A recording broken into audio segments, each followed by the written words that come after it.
पहले तो जीवन ऐसे लुटाया कि कभी फिक्र नहीं की। बहुत लोगों से पूछो, जिंदगी में तो लोगों के पास समय काटने के लिए उपाय नहीं है। लोग कहते हैं समय काट रहे हैं, कोई ताश खेल रहा है, कोई शराब पी रहा है, कोई जुआ खेल रहा है, कोई होटल में बैठा है, कोई क्लब घर में बैठा। उनसे पूछो क्या कर रहे हैं, वो कहते हैं समय काट रहे हैं। जैसे समय जरूरत से ज्यादा है तो काट रहे हैं, उसे क्या करें। यही आदमी मौत के वक्त चीखेगा, चिल्लाएगा कि और 24 घंटे मिल जाते, एक रात और पूर्णिमा का चांद देख लेता, एक रात और कर लेता प्रेम, एक रात और रह लेता अपने परिजनों के बीच, एक बार और सूरज उग जाता, एक वसंत और देख लेता, एक बार और देखता खिलते फूल, एक बार और सुनता गीत गाते पक्षी। पकड़ता है, अब सब जा रहा है, अब नहीं सोचता उसे कि क्या करे। पहले समय काटता था। तुम सोचते हो तुम समय काट रहे हो, तुम गलती में हो, समय तुम्हें काट रहा है। तुम समय को क्या काटोगे, तुम समय को कैसे काटोगे। आदमी के पास कोई आरा नहीं है जिससे समय काटा जा सके। समय इतना सूक्ष्म है, कोई आरा उसे नहीं काटता। समय का आरा तुम्हें काटता जाता है। जब तुम ताश खेलते हो, कहते हो समय काट रहे हैं, तो समय हंसता है। समय तुम्हें काट रहा है, समय तुम्हारी मौत को करीब ला रहा है। जिस दिन मौत द्वार पर खड़ी हो जाएगी उस दिन मुश्किल में पड़ोगे। एक सूफी कथा है, एक लकड़हारा 70 साल का हो गया है। लकड़ियां ढोते ढोते जिंदगी बीत गई। कई बार सोचा कि मर क्यों ना जाऊं। कई बार परमात्मा से प्रार्थना की कि हे प्रभु मेरी मौत क्यों नहीं भेज देता। सार क्या है इस जीवन में, रोज लकड़ी काटना, रोज लकड़ी बेचना, थक गया हूं। किसी तरह रोटी रोजी जुटा पाता हूं, फिर भी पूरा पेट नहीं भरता। 1 जून मिल जाए तो बहुत। कभी कभी 2 जून भी उपवास हो जाता है। कभी वर्षा ज्यादा दिन हो जाती, लकड़ी नहीं काटने जा पाता। फिर बूढ़ा भी हो गया हूं, कभी बीमार हो जाता। और लकड़ी काटने से मिलता कितना है। एक दिन लौटता था थका मांदा, खांसता खकारता अपने गट्ठर को लिए, और बीच में एकदम ऐसा उसे लगा कि अब बिल्कुल व्यर्थ है मेरा जीवन, ये मैं क्यों ढो रहा हूं। उसने गट्ठर नीचे पटक दिया, आकाश की तरफ हाथ जोड़ के कहा कि मृत्यु तू सबको आती है और मुझे नहीं आती। हे यमदूत, तुम मुझे क्या भूल ही गए हो, उठा लो अब। संयोग की बात, ऐसा अक्सर तो होता नहीं। उस दिन हो गया, यमदूत पास से ही गुजरते थे, किसी को लेने जा रहे होंगे। सोचा कि बूढ़ा बड़े हृदय से कातर होकर पुकार रहा, तो यमदूत आ गए। उन्होंने उसके कंधे पर हाथ रखा, बोले क्या भाई क्या काम है। बूढ़े ने देखा मौत सामने खड़ी, प्राण कब गए। कई दफे जिंदगी में बुलाई थी मौत, बुलाने का एक मजा है जब तक आए ना। अब मौत सामने खड़ी थी तो प्राण कब गए, भूल ही गया मरने इत्यादि की बातें। बोला कुछ नहीं और कुछ नहीं, गट्ठर मेरा नीचे गिर गया है, यहां कोई उठाने वाला ना दिखा, इसलिए आपको बुलाया, जरा उठा दें और नमस्कार। कोई आने की जरूरत नहीं है। और ऐसे तो हम जिंदगी भर कहते रहे मुझे मरना नहीं है, ये सिर्फ गट्ठर मेरा उठा के मेरे सिर पर रख दें। जिस गट्ठर से परेशान था उसी को यमदूत से उठवा के सिर पर रख लिया। उस दिन उस बूढ़े की पुलक देखते जब वो घर की तरफ आया, जवान हो गया था फिर से, बड़ा प्रसन्न था, बड़ा प्रसन्न था कि बच गए मौत से। मौत के क्षण में जीवेशना प्रगाढ़ हो जाती है। अब तो मौत दिखाई पड़ती, इधर गया हुआ जीवन दिखाई पड़ता है जिसको ऐसे ही गंवा दिया, कभी भोगा नहीं। इस अकड़ में रहे कि क्षण भंगुर को क्या भोगे। कभी ठीक से खाया नहीं, कभी ठीक से पहना नहीं, कभी ठीक से राग रंग न किया। इस सबको उस आशा में बिता दिया, और ये खड़ी मौत। और मौत के पार कुछ है, अब ये पक्का नहीं होता। अब कौन पक्का दिला है, कौन भरोसा दिला है। तो जीवेशना बहुत जोर से उठेगी। मेरी प्रक्रिया मूलतः भिन्न है, इसलिए मैं तुमसे कहता हूं वासना से भागना मत, वासना को दबाना मत, वासना को जीना, समग्रता से जीना। इस जीवन के अवसर को छोड़ना नहीं, इस जीवन के अवसर में जितने गहरे उतर सको उतर जाना। एक ही बात ख्याल रखना, जागरूक रहना और देखते रहना कि इस जीवन में कितने ही गहरे उतरो, कुछ मिलता है कि नहीं मिलता।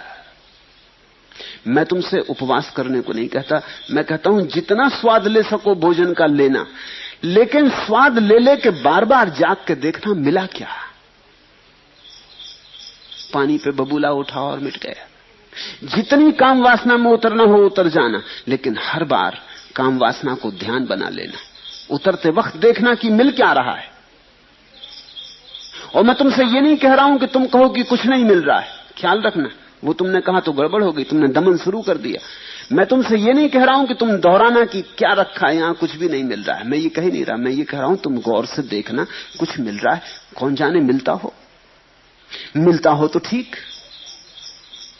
और भय क्या है, लेकिन कभी यहीं किसी को कभी कुछ नहीं मिला। इसलिए अगर तुमने गौर से देखा तो तुम पा ही लोगे सब राख है। ये जो राख की अनुभूति है, ये सारे जीवन पर तुम्हारे राख का जो अनुभव होगा, यही तुम्हें कह देगा इस जीवन में कुछ भी नहीं। फिर मौत आएगी तो तुम डरोगे क्यों, भयभीत क्यों होगे? जिस जीवन में कुछ था ही नहीं, अगर वो जाने लगा तो पकड़ने की क्या बात है। हम पकड़ते इसीलिए हैं कि हम ठीक से देख नहीं पाए कि जीवन में क्या है। एक लड़का सिर्फ दही ही दही खाता था, सब समझा बुझाकर हार गए। साधु सन्यासियों के पास ले जाया गया, उसने एक न मानी। जितना समझाते उतना उसका दही में रस बढ़ता जाता, जो कि बिल्कुल स्वाभाविक है। करो निषेध, रस बढ़ता है। किसी को कह दो इस दरवाजे के भीतर झांक के मत देखना, फिर मुश्किल हो जाती, फिर झांक के देखना ही पड़ता। आखिर आदमी आदमी है, उत्सुकता जगती।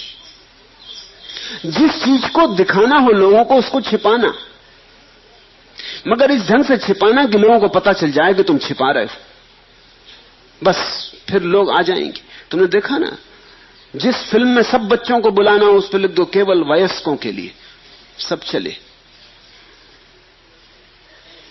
छोटी उम्र के लड़के 2 आने की मूछ लगा के पहुंच जाएंगे। अगर वयस्कों के लिए है तो जाना जरूरी है, जरूर कुछ मामला है। निषेध तो वहीं होता है जहां कुछ हो रहा हो। विज्ञापनदाता लिख देते हैं पढ़ना मना है विज्ञापन के ऊपर, कृपा करके इसको मत पढ़िए। फिर आप बिना पढ़े आगे नहीं निकल सकते। कैसे निकलेंगे? जितना समझाया साधु सन्यासियों ने, गुरुओं ने कि दही बहुत बुरा है, उन्होंने बड़ी बड़ी आयुर्वेद से उल्लेख किए कि दही के क्या क्या नुकसान है, उतना ही उसका रस दही में बढ़ता गया। आखिर एक बूढ़े आदमी के पास उसे ले जाया गया। रहा होगा बूढ़ा कुछ मेरे जैसा। उसने क्या कहा? उसने कहा बेटा दही खाना कभी मत छोड़ना, इसमें बड़े गुण हैं, ये तो लाख दवाओं की दवा है दही। वो बेटा भी चौंका कि इतने दिन हो गए कभी किसी ने ये नहीं कहा। जिसके पास गए वही दही के खिलाफ था। ये बूढ़ा होश में है, मानता तो वो भी था कि खराब है, क्योंकि तकलीफ तो वो भी भोगता था दही के कारण। सर्दी जुकाम पकड़े रहता, बुखार आ जाता। अभी जवान था लेकिन फीका होने लगा था, दही मारे डाल रहा था। मगर जितना लोग समझाते थे उतनी जिद पकड़ती जाती थी, तो अहंकार भी अकड़ता जाता था। इस बूढ़े की बात उसने भी जरा चौंक के सुनी। उसने कहा क्या कह रहे महाराज, दही में बड़े गुण? उसने करे लाख दवाओं की दवा है दही, रामबाण समझो। इसे तुम कभी भूलनी मत, चूकनी मत, दुनिया कुछ भी कहे तुम डटे रहना।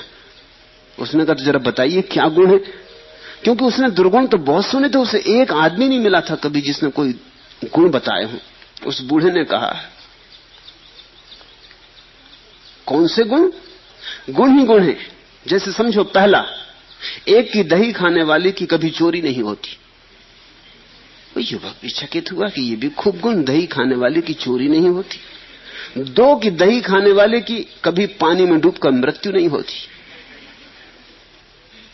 उसने देखा कि बूढ़ा पागल तो नहीं है, दही से पानी में डूबने का क्या संबंध। और 3 के दही खाने वालों को कभी कुत्ता नहीं काटता।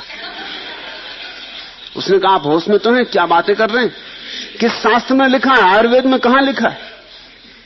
और बूढ़े ने कहा सुन, और 4 कि दही खाने वाला कभी बूढ़ा नहीं होता।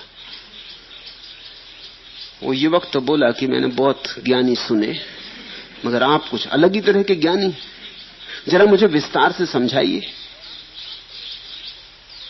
ये सुनकर उस बूढ़े ने कहा, सुनो, पहले तो बिल्कुल साफ है, सारी बात साफ है। दही खाने वाला रात भर खांसता है, चोर उसके घर में घुस कैसे सकते? इसलिए दही खाने वाले की कभी चोरी नहीं होती। दही खाने वाला सर्दी से इतना पीड़ित रहता है कि पानी के पास जाने से डरता है। नदी में डूब कर मरेगा कैसे? और दही खाने वाला इतना कमजोर हो जाता है कि लाठी टेक टेक के चलता, कुत्ता उसको काटेगा कैसे?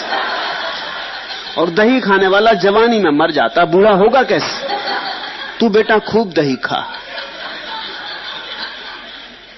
कहते हैं उसी दिन उस युवक का दही खाना छूट गया। मैं भी तुमसे यही कहता हूं, खूब दही खाओ, न तुम्हारी चोरी होगी, न कुत्ता तुम्हें काटेगा, न पानी में डूब के मरोगे, न तुम बूढ़े होगे।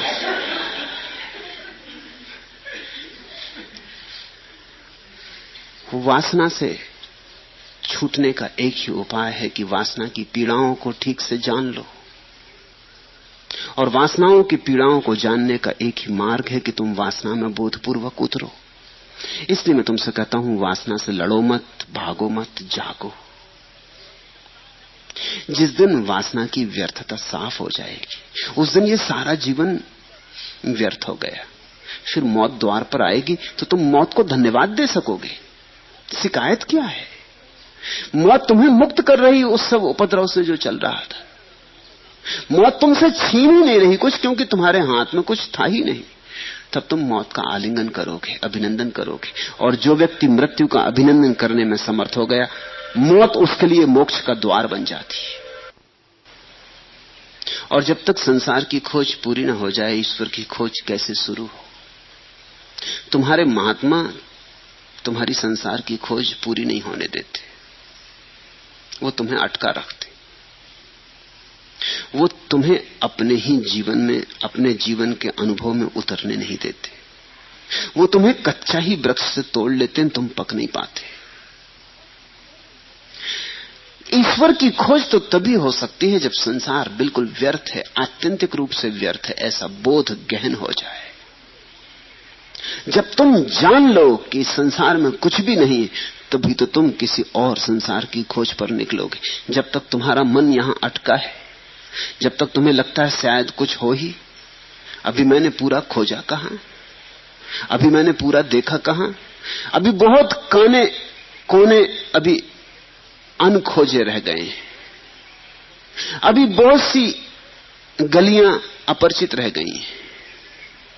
तो तुम ईश्वर को खोजोगे कैसे? ईश्वर के खोज का मौलिक अर्थ इतना ही होता है कि संसार की व्यर्थता प्रमाणित हो गई, अपने ही अनुभव से प्रमाणित हो गई। फिर तुम उसे ईश्वर नाम दे सकते हो, या मोक्ष, या निर्वाण, या सत्य, जो भी तुम नाम देना चाहो। लेकिन उसके पहले खोज शुरू नहीं होती। संसार में ईश्वर के खोजी इतने कम इसलिए हैं कि ईश्वर के नाम पर बहुत धोखाधड़ी, और ईश्वर के नाम पर कच्चे लोगों को धर्म की दिशा में निष्णात किया जाता है। ईश्वर के नाम पर लोगों का लोभ उकसाया जाता है। लोभ से मुक्ति नहीं होती, लोभ उकसाया जाता है। तुम्हें तुम्हारे शास्त्र अधिकतर यही समझाते रहते कि छोड़ दो तो बहुत पाओगे, और जब कोई बहुत पाने के लिए छोड़ता है तो छोड़ता ही नहीं। पाने के लिए छोड़ा तो छोड़ा कहां? 1 रुपया छूटा और 1000 मिलने वाले हैं, तो छूटे कहां? तुमने तो बड़ा सौदा कर लिया, 1 रुपया छोड़ा और 1000 पाने का इंतजाम कर लिया। तो तुम्हारे लगाव तो वही के वही है, तुम बदलते तो रत्ती भर नहीं। तुम्हारा ईश्वर भी तुम्हारे साथ झूठा हो जाता, तुम झूठे हो, तुम्हारा ईश्वर झूठा हो जाता। तुम अभी सच्चे नहीं। तुमने अभी इस जीवन का जो अवसर तुम्हें मिला है, इसकी ठीक ठीक जांच परख नहीं की। तो पहली तो बात मैं ये कहता हूं, इसकी ठीक जांच परख करो। ये अवसर बहुमूल्य है, इसे ऐसे ही मत गंवा दो। इन्हें फिजूल बातों में मत गंवा देना, किसी एरे गहरे की बातों में मत गंवा देना। ये तुम्हारा जीवन है, इस जीवन को तुम अनुभव करो। तुम्हें अगर क्रोध उठता है तो क्रोध का अनुभव करो, ताकि क्रोध की पीड़ा साफ हो जाए, इतनी साफ हो जाए कि उसी स्पष्टता के कारण क्रोध करना मुश्किल हो जाए। तुम्हें काम है तो काम में उतर जाओ, मगर इतने गहरे उतर जाओ कि तुम्हें काम में कुछ भी सार नहीं है, ऐसा सूत्र उपलब्ध हो जाए जीवंत अनुभव से। तुम्हें धन की दौड़ है, कोई हर्जा नहीं, दौड़ लो, जल्दी कुछ भी नहीं है। अगर तुम बिना धन की दौड़ में गए और महात्मा हो गए तो तुम महात्मा होके भी धन की दौड़ ही जारी रखोगे, कुछ फर्क ना पड़ेगा।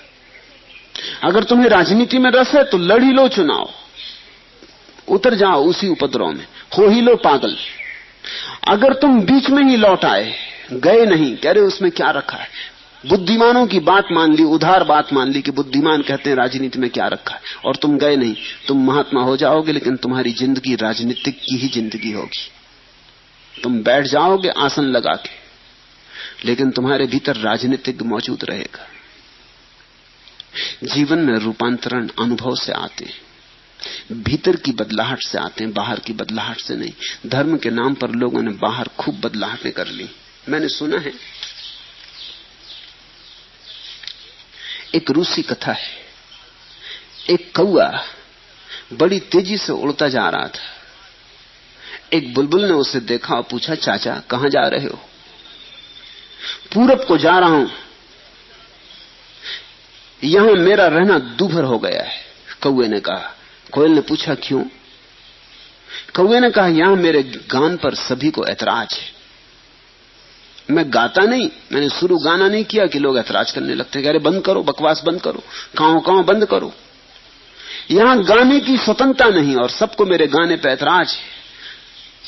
कोयल ने पूछा, लेकिन जाने मात्र से तो तुम्हारी समस्या हल नहीं होगी, पूरब जाने से क्या होगा? कौए ने कहा क्यों? कौए ने आश्चर्य पूछा, इसलिए कि जब तक तुम अपनी आवाज नहीं बदलते, पूरब वाले भी तुम्हारे गाने पे ऐतराज उठाएंगे, पूरब वाले भी तुम्हारे गाने को इसी तरह नापसंद करेंगे। कुछ फर्क ना पड़ेगा, तुम्हारी आवाज, तुम्हारा कंठ बदलना चाहिए। परिस्थिति बदलने से कुछ नहीं होता, मनस्थिति बदलनी चाहिए। एक आदमी ग्रस्त था, गृहस्थी से अभी मुक्त तो मन न हुआ था, लेकिन संन्यास्त हो गया। अब वो संन्यास्त होके नई गृहस्थी बसाएगा। एक आदमी के बेटे बेटी थे, उनसे छूट गया, तो शिष्य शिष्याओं से उतना ही मोह लगा लेगा, कोई फर्क ना पड़ेगा। कोयल ने ठीक कहा कि चाचा पूरब जाने से कुछ भी ना होगा, लोग वहां भी तुम्हारी कांव पर इतना ही ऐतराज उठाएंगे। ईश्वर के खोजी संसार में इसलिए कम है कि ईश्वर के झूठे खोजी बहुत ज्यादा हैं, और ईश्वर के झूठी खोजी होने में बड़ी सुगमता है। कुछ बदलना नहीं पड़ता और बदलने का मजा आ जाता, धार्मिक होना नहीं पड़ता और धार्मिक होने का रस और अहंकार। कच्चे लोग फलों से, वृक्षों से तोड़ लिए गए, कच्चे फल पके नहीं थे, पकने का मौका नहीं मिला था। मैं तुमसे कहता हूं नास्तिक रहना।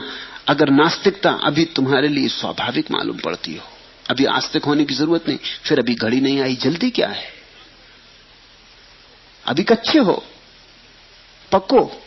जिस दिन नास्तिकता अपनी ही समझ से गिर जाए और जीवन में स्वीकार का भाव उठे, उसी दिन आस्तिक बनना, उसके पहले मत बन जाना। नहीं तो झूठा आस्तिक सच्चे नास्तिक से बदतर हालत में हो जाता है। सच्चा नास्तिक कम से कम नास्तिक तो है, सच्चा तो है, कम से कम जो भी उसके भीतर है वही उसके बाहर तो है। अधिकतर लोग भीतर से नास्तिक हैं, बाहर से आस्तिक हैं। मंदिर में जाते, सिर भी झुकाते, मस्जिद में नमाज भी पढ़ाते, और भीतर न नमाज होती, न सिर झुकता, न प्रार्थना उठती। भीतर तो वो जानते हैं कहां रखा परमात्मा इत्यादि, मगर ठीक है, औपचारिक है, कर लेने से लाभ रहता, लोग देख लेते हैं, धार्मिक है, दुकान अच्छी चलती, लड़की की शादी करनी, बेटे को नौकरी लगवानी। अगर लोगों को पता चल जाए नास्तिक हो तो लड़के को नौकरी ना मिले, लड़की की शादी मुश्किल हो जाए। मेरे पास लोग आते, वो कहते हैं आपकी बात बिल्कुल जस्ती, लेकिन अभी लड़की की शादी करनी।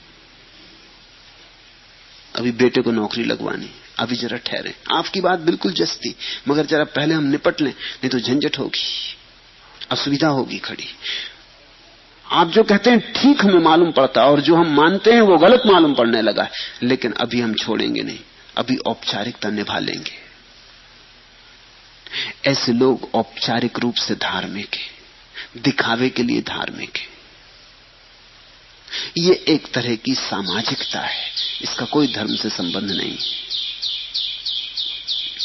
फिर ईश्वर की खोज पर कठिनाइयां हैं, सुगम नहीं है बात, पहाड़ की चढ़ाई है, घाटियों में उतरने जैसा नहीं है। जैसे एक पत्थर को लुढ़का दो चोटी पर से, तो फिर कुछ और नहीं करना पड़ता, एक दफा लुढ़का दिया तो खुद ही लुढ़कता हुआ घाटी तक पहुंच जाता है। लेकिन पत्थर को पहाड़ पर चढ़ाना हो तो लुढ़काने से काम नहीं चलता, खींचना पड़ता।